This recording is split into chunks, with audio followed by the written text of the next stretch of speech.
mommies! So whenever people learn I work from home, the very first question that they would usually ask is, paano ba ako makakapasok dyan? Like, ano ba yung kailangan kong gawin? Ano ba yung mga steps na kailangan kong i-take?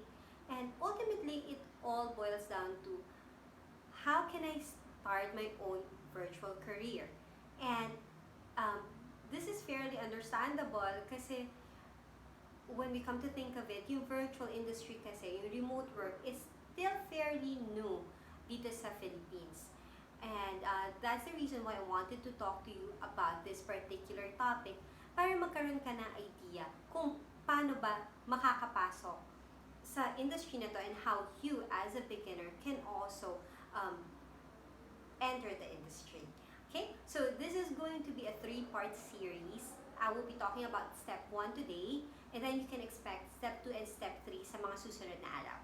Okay, so virtual kasi na paghahanap ng work is somehow similar sa traditional setting. And what I meant by that is, kasi di ba pag naghahanap tayo ng work sa traditional na mga industries or sa yung corporate office work, when we go out and look for work, meron tayong mga certain steps na ginagawa.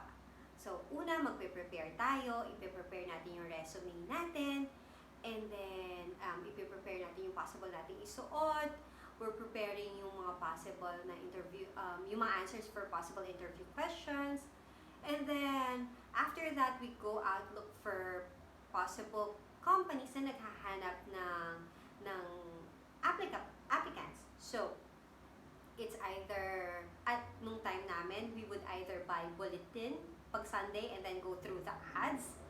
And then, yun, imo-mark namin, isi-circle namin, or we'll write it down, yung lahat ng companies na possible namin applyan.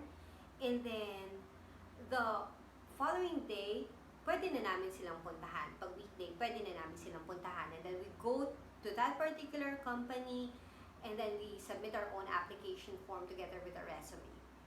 And ganun nag-work sa traditional.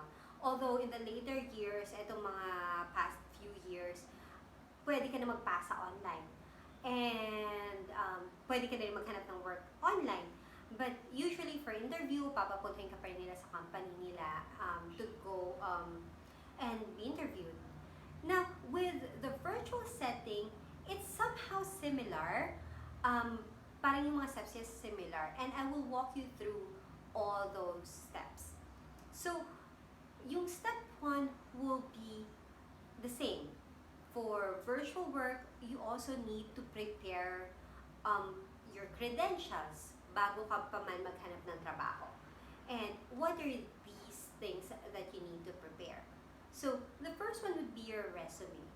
Now, sa virtual world, hindi lahat ng clients nanghihingi ng resume. Merong mga clients na, they don't even ask for it.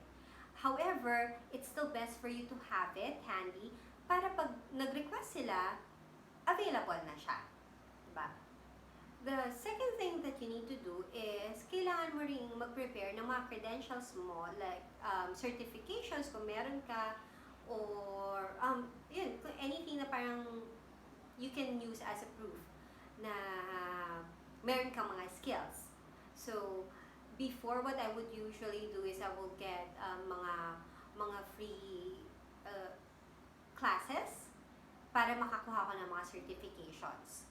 And yun yung ginagamit ko. Now, the third thing that you need to prepare would be your cover letter templates. Now, if you're really good at writing, you may get away with not having one. But if you're a beginner and medyo nangakapa ka pa, I would suggest for you to have a template. Now, keep in mind though that your cover letter templates are just templates. It means guide mo lang siya, but you're not supposed to copy and paste it in every application. Diba? It's just supposed to be a guide. Oh, and one more thing. Majority of the postings that you will apply to will require a cover letter. Kaya importante na meron kang handy guide for you na parang magiging basis mo. Now, what I would used to do before is I would have multiple templates. para meron akong pagbabasihan depende dun sa needs nung job posting that I'm applying to. So, for example, I will have a formal template, I will have an informal template, meron akong template for, let's say, if I'm applying for a customer care position, if I'm applying for a digital marketing position, I would have a template for that. And it makes it easy for me to sort of get my thoughts in order kung ano ba yung mga information na kailangan kong may convey kay client.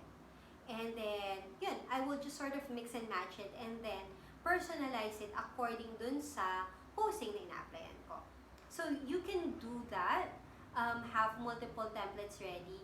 But yun, just keep in mind you need to always edit and personalize it accordingly, okay? Alright, so, lastly, but not the least, is to have a portfolio ready as well. So you need to prepare a portfolio. Now, a disclaimer, not everyone is using a portfolio.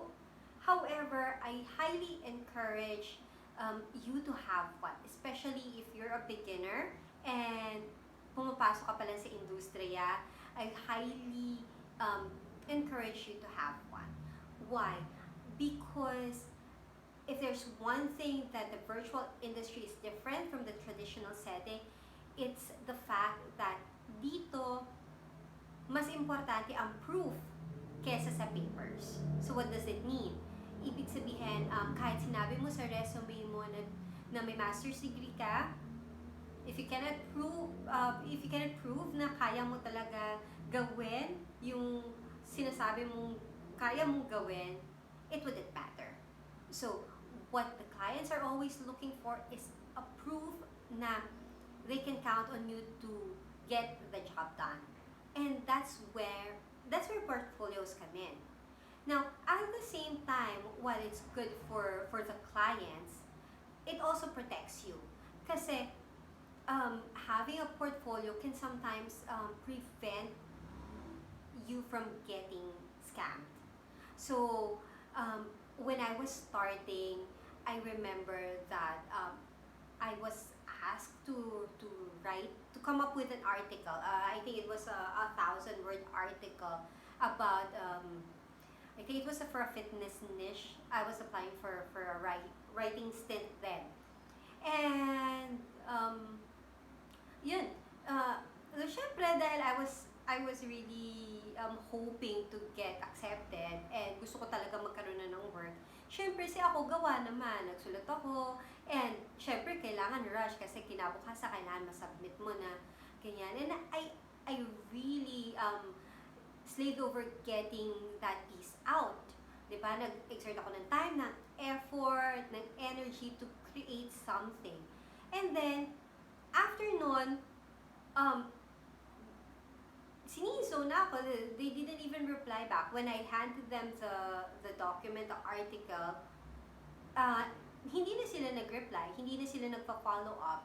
Diba? So, ang hirap kasi nag-exert ka ng effort, nag-exert ka ng time, ng energy mo to come up with something. Tapos, hindi mo na mababawi yun kasi it's virtual, it's electronic. Nasa kanila na yung pinaghirapan mo.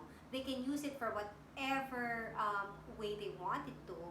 And wala kang habol and you didn't get paid.